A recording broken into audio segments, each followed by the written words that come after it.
മലയാളത്തിൽ പാടിയാലും അറബിയിൽ പാടിയാലും എല്ലാം അവിടുത്തെ മൗലിദ് തന്നെ.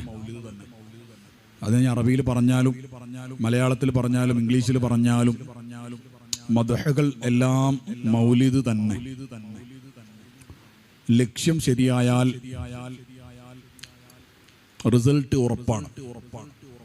കാരണം നമ്മൾ പാടുന്നത് പറയുന്നത് തിരുദൂതർ സ്വല്ലല്ലാഹു അലൈഹി വസല്ലം തങ്ങളെ കുറിച്ചാണ്. ജസദിയായ ഈ ഭൂമിയിലേക്ക് മുത്തറസൂൽ സല്ലല്ലാഹു അലൈഹി വസല്ലം തങ്ങൾ വന്നത് അബ്ദുള്ള റളിയല്ലാഹു അൻഹു, ആമിന റളിയല്ലാഹു അൻഹ അവരുടെ മകനായി ഭൂമിയിലേക്ക് വന്നത് അതാണ് റബീഉൽ അവ്വൽ. പക്ഷെ റസൂലുള്ളാഹി സ്വല്ലല്ലാഹു അലൈഹി വസല്ലം തങ്ങൾ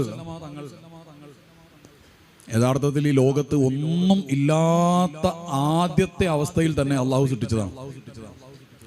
അതാണ് അന്നൂറുൽ മുഹമ്മദിയ്യ.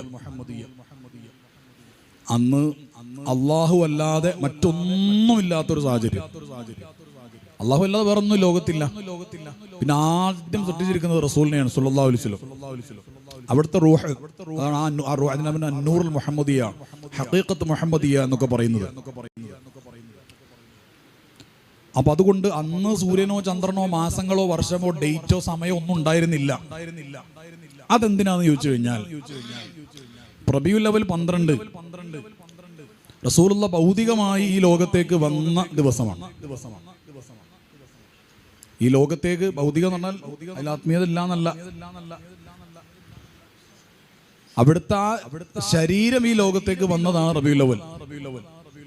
എന്നാൽ അവിടുന്നാണ് ആദ്യമായി ലോകത്ത് സൃഷ്ടിക്കപ്പെട്ടത് അവിടുത്തെ ആത്മാവാണ്. അന്ന് ഡേറ്റ് ഇല്ല. അതുകൊണ്ട് ഭൗതികമായിട്ടല്ലാതെ നബി സല്ലല്ലാഹു അലൈഹി വസല്ലം തങ്ങളെ സ്നേഹിക്കുന്ന എല്ലാ ആളുകൾക്കും സർവ്വ സെക്കൻഡുകളും റബീഉൽ അവ്വലാണ് എന്ന് ചുരുക്കം. അള്ളാഹു അങ്ങനെ നമുക്ക് ആക്കി തെരുമാറാവട്ടെ. ചില ആൾക്കാർ പറയും തെറ്റൊന്നുമില്ല, പക്ഷെ കാലാകാലം അത് പറഞ്ഞുകൊണ്ടിരിക്കരുതെന്ന് മാത്രം. ഇതേതാ മാസം? റബീഉൽ അവ്വൽ. ആരമാസം? റസൂലുള്ളാഹിന്റെ മാസം. അപ്പൊ അടുത്ത മാസം ഏതാ? റബീഉൽ ആഖിർ. അതാരുടെ മാസം? ആരമാസം പറയും കാസർഗോട്ടാരാ. അടുത്ത മാസം ആരമാസം? ഗൗസുൽ ആദമിന്റെ എന്ന് പറയും. പിന്നത്തെ മാസം ജമാഅത്തുൽ അവ്വൽ, അത് റിഫായി ശൈഖ് റളിയല്ലാഹുവിന്റെ മാസം. പിന്നെ അപ്പുറത്ത് അബൂബക്കർ സിദ്ദീഖ് റളിയല്ലാഹുവിന്റെ മാസം. അല്ല, അടുത്ത മാസവും റസൂലുള്ളാഹിന്റേത്, പിന്നത്തതും റസൂലുള്ളാഹിന്റെ, അതിന്റെ അപ്പുറത്ത് എല്ലാം റസൂലുള്ളാഹിന്റെ. കാരണം ഒരു കാരണം ഞാൻ പറഞ്ഞു, അന്നൂറുൽ മുഹമ്മദി. അന്ന് സമയമില്ല, കാലമില്ല, ദിവസമില്ല, മാസമില്ല, കൊല്ലമില്ല, സർവ്വ സെക്കൻഡിലേക്കുമാണത് ആ നൂറാനിയത്ത്. ഭൗതികത മാത്രം തേടുന്ന ആളുകൾ ഒരു സാഹചര്യം വരണം അവർക്ക് റസൂലുള്ളാഹിനെ കിട്ടാൻ. ഉദാഹരണം പറഞ്ഞാൽ നമ്മൾ സാധാരണ കുട്ടികൾക്ക് ക്ലാസ് എടുത്ത് കൊടുക്കുന്ന സമയത്ത് സിറ്റുവേഷണൽ ഡിസയറിനെ കുറിച്ച് പറയും. അതായത് ഒരു കുട്ടി ഇംഗ്ലീഷ് മീഡിയം സ്കൂളിൽ പഠിക്കാം. അപ്പോൾ ആ കുട്ടിന്റെ സ്കൂളിൽ ഒരു പരിപാടി ഉദ്ഘാടനം ചെയ്യാൻ വേണ്ടി ജില്ലാ കളക്ടർ വന്നു. അപ്പോൾ ആ കുട്ടിക്ക് ആ ജില്ലാ കളക്ടർ വരുന്നതും പോലീസുകാരങ്ങ് ഡോറൊക്കെ തുറന്നു കൊടുക്കുന്നതും ആ ഒരു ബീക്കൺ ലൈറ്റ് ഇതെല്ലാം കൂടെ കണ്ടപ്പോൾ ആ കുട്ടിക്ക് തോന്നി നമുക്ക് ജില്ലാ കളക്ടർ ആവണം. കുറച്ച് കഴിഞ്ഞിട്ട് വേറെ പരിപാടിക്ക് സ്പോർട്സിന്റെ എന്തോ ഒരു ജില്ലാ മീറ്റ് അവിടെ ആ സ്കൂളിലാണ് നടന്നത്. അപ്പോൾ ഒരു IPS കാരനാണ് വന്നത്, ഒരു പോലീസ് ഉദ്യോഗസ്ഥൻ. അപ്പോൾ കുട്ടിക്ക് തോന്നുകയാണ് ഒന്നുകൂടി സെറ്റപ്പ് IPS ആയി വേറെ ലെവലാ. അപ്പോൾ ആ കുട്ടിക്ക് തോന്നുന്നു അടുത്ത സിറ്റുവേഷൻ മാറിയപ്പോൾ ആ സാഹചര്യം ആഗ്രഹം മാറി. കുറച്ചുകൂടെ കഴിഞ്ഞിട്ട് വേറെ സംഭവം കഴിഞ്ഞപ്പോൾ ഒരു മന്ത്രി വന്നപ്പോൾ ഇവരെല്ലാവരും കൂടെ വന്നിട്ട് മന്ത്രിക്ക് സല്യൂട്ട് അടിക്കുക. അപ്പോൾ ഈ കുട്ടിക്ക് തോന്നുന്നു അതൊന്നല്ല, മന്ത്രിയാണ് നല്ലത്. ഇതിങ്ങനെ മാറിക്കൊണ്ടിരിക്കും എന്ന് പറഞ്ഞതുപോലെ യഥാർത്ഥത്തിൽ അള്ളാന്റെ ഹബീബായ റസൂലുള്ളാഹി സ്വല്ലല്ലാഹു അലൈഹി വസല്ലം സ്നേഹിക്കുന്ന ഒരാൾക്ക് റബീഉൽ അവ്വൽ വരേണ്ടതില്ല സ്നേഹിക്കാൻ എന്ന് ചുരുക്കം. റബീഉൽ അവ്വൽ വന്നിട്ടേ നമുക്ക് റസൂലുള്ളാഹിനെ ഓർമ്മ വരുന്നുള്ളൂ എങ്കിൽ നമുക്ക് യഥാർത്ഥ സ്നേഹമില്ല. സിറ്റുവേഷണൽ മഹബ്ബത്ത് എന്നാണ് ഞാൻ അതിനെ സാധാരണ വിളിക്കുക. പോരാ, റസൂലുള്ളാഹി സ്വല്ലല്ലാഹു അലൈഹി വസല്ലം തങ്ങൾ അങ്ങനെ പോരാ.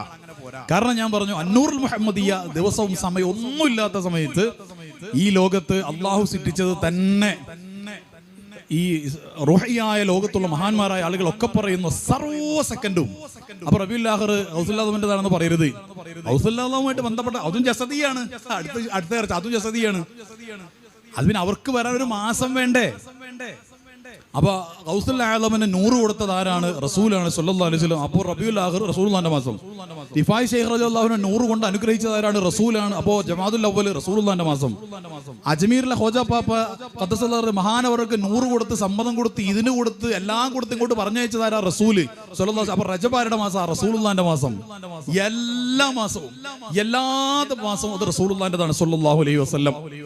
ആശിക്കിന്റെ അവസ്ഥയെ പറഞ്ഞു. നമ്മൾ ആശിക്കായിട്ടില്ല, നമുക്ക് ആശിക്കിങ്ങളെ ചെരുപ്പെടുക്കാനുള്ള യോഗ്യത പോലും ആയിട്ടില്ല. ഞാൻ എപ്പോഴും ദ്വാർക്കുന്നത് പടച്ചോനെ മരിക്കുന്നതിന്റെ തലേ ദിവസമെങ്കിലും അല്ലെങ്കിൽ മരിക്കുന്നതിന്റെ 1 മണിക്കൂർ മുമ്പെങ്കിലും ആശിക്ക് എന്ന് നീ ഹബീബിന്റെ ആശിക്കിങ്ങളായിട്ട് വിളിക്കുന്നവരുടെ ആ ലിസ്റ്റിൽ അവസാനത്തെ 1 മണിക്കൂറിലെങ്കിലും ഒന്ന് ചേർന്ന് ഒന്ന് ലദ്ദത്തിൽ സ്വലാത്തും പുറത്തേയും ചൊല്ലാൻ തൗഫീഖ് നൽകണേ അല്ലാഹു. ദ്വാരക്കാൻ അല്ലാഹു നമുക്ക് തൗഫീഖ് ചെയ്യുമാറാവട്ടെ. കാലുണ്ടാവരുത്. അത് കുറവാണ്, ദൗർബല്യമാണത്. യഥാർത്ഥത്തിൽ അത് ദൗർബല്യമാണ്. അള്ളാഹു നമ്മൾ കാത്തിരച്ചുകുമാറാവട്ടെ. ഇപ്പൊ നമ്മൾ ചെയ്യുന്ന എന്താ?